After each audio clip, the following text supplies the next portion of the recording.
Hey learners, welcome back to our data structure series. In today's video, we are diving into an exciting and efficient way to search for elements in data structures, that is hashing.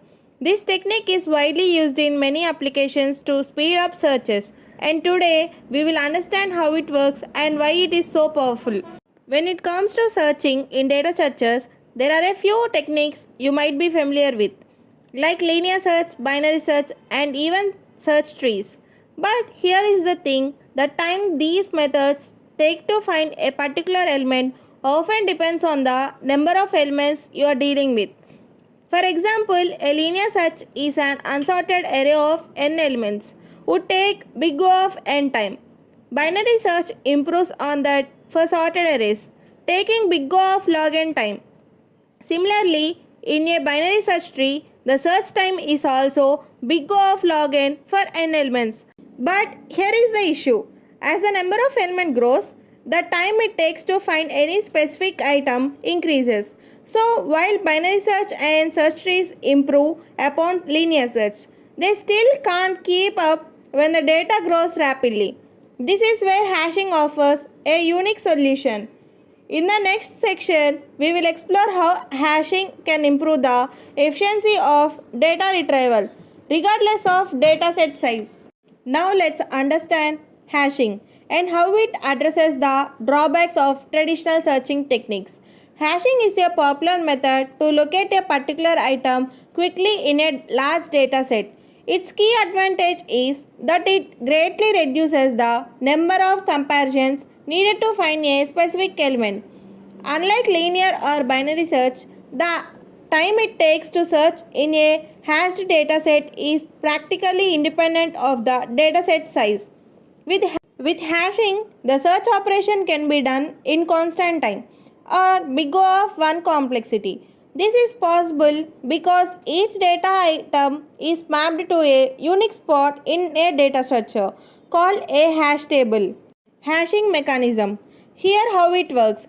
As illustrated in the diagram, we start with a key, which is a unique identifier for each data item. This key is passed through a hash function that transforms it into a hash value. The hash value acts as an index pointing to the exact position in the hash table where the data item will be stored. So rather than comparing items one by one, we can access each item directly using its hash value. This efficient mapping allows hashing to perform searches in constant time, making it ideal for applications that require fast lookups. Let's take a closer look at the heart of hashing process, that is the hash function. A hash function is a special function that converts a large complex number or data item into a smaller, more manageable integer value. This smaller value, called the hash value, serves as the index for storing the data item in the hash table. Essentially, the hash function takes the data item as input and returns a compact number that indicates where to place or find the item within the hash table. There are several types of hash functions, each with its own method for generating hash values. Some of the commonly used hash functions include the division method, which calculates the hash value by dividing the key by chosen divisor and taking the remainder. The second one is the mid-square method, which involves squaring the key and extracting a portion of the digits from the middle. And third one is the digit folding method, which divides the key into parts, add them up and use the result as the hash value. And the final one is the multiplication method, which multiplies the key by a constant and takes the fractional part and then scales it to an integer value. Each method has its own advantage and is chosen based on the specific requirements of the application. Now let's explore one of the most straightforward methods for generating a hash value, that is the division method. In the division method, we take the key value k and divide it by the size of the hash table, denoted by m. The remainder from this division operation is used as the hash value. This remainder determines the position or index where the data item will be stored in the hash table. The formula for the division method is h of k equals to k mod m. Here k is the key and m is the hash table size. Choosing m as prime number is usually recommended because it helps to distribute keys more uniformly across the hash table. Let's look at an example. Suppose we have a key value k equals to 1234 and hash table size m equals to 100. When we apply the hash function, we get h of 1234 equals to 1234 mod 100 equals to 34. These results tells us that key 1234 will be stored in the index value 34 in the hash table. The division method is popular because it's simple, efficient and works well for many applications. Let's look at another effective hashing technique called mid-square method. In mid-square method, we use two main steps to compute the hash value. First, we square the key value k.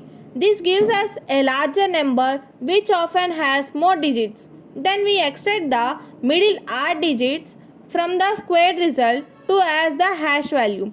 The formula is h of k equals to middle digits of k into k. The number of middle digits r depends on the size of the hash table. For example, if our hash table has 100 memory locations, we need 2 digits to fit within the table size. Let's look at an example. Suppose our key k equals to 70 and we square it 70 into 70 equals to 4900. Now we take the middle 2 digits which are 90. This means the hash value for the key 70 is 90. It will be stored at the 90th index in the hash table. The mid-square method is a highly regarded because it often generates well-distributed hash values even if the key have certain patterns. Now let's discuss another hashing technique, the digit folding method. The digit folding method involves breaking down the key into several parts and then adding those parts to get the hash value. Here how it works. First we divide the key k into multiple parts k1, k2, k3 and so on. Each part should ideally have the same number of digits except for the last part which can have fewer digits. Next we add up these individual parts. If there is any carryover at the end, we simply ignore it. The final sum s becomes the hash value represented as h of k equals to s. Let's look at an example. Suppose our key k equals to 1, 2, 3, 4, 5. We divide it as follows. k1 equals to 12, k2 equals to 34 and k3 equals to 5. Adding these parts, we get s equals to 12 plus 34 plus 5 equals to 51. So the hash value h of k for the key 1, 2, 3, 4, 5 is 51. This means that the item will be stored at index 51 in the hash table. The number of digits in each part depends on the size of the hash table. For example, if the table size is 100, each part should ideally have 2 digits, which the last part allowed to have fewer digits if necessary. This method is useful as it helps to evenly distribute keys in the hash table, even when the keys are not uniform. Finally, we are going to explore another hashing technique, the multiplication method. This method is effective for generating hash values that help us store and retrieve data efficiently. So, how does the multiplication method work? Let's break it down into clear steps. First, choose a constant value. First, we need to pick a constant value a, where 0 less than a less than 1.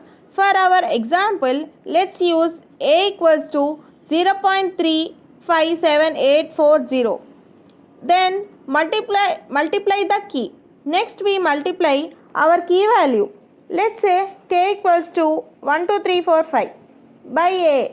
So we have 1, 2, 3, 4, 5 multiplied by 0.357840, which gives us 4417.5348. Extract the fractional part. Now we will extract the fractional part of that result from 4417.5348. The fractional part is 0.5348. Multiply the table size. After that, we multiply this fractional part by the size of our hash table m. Let's assume m equals to 100. So we calculate 100 times of 0.5348, resulting in 53.48. Now lastly, take the floor of the result.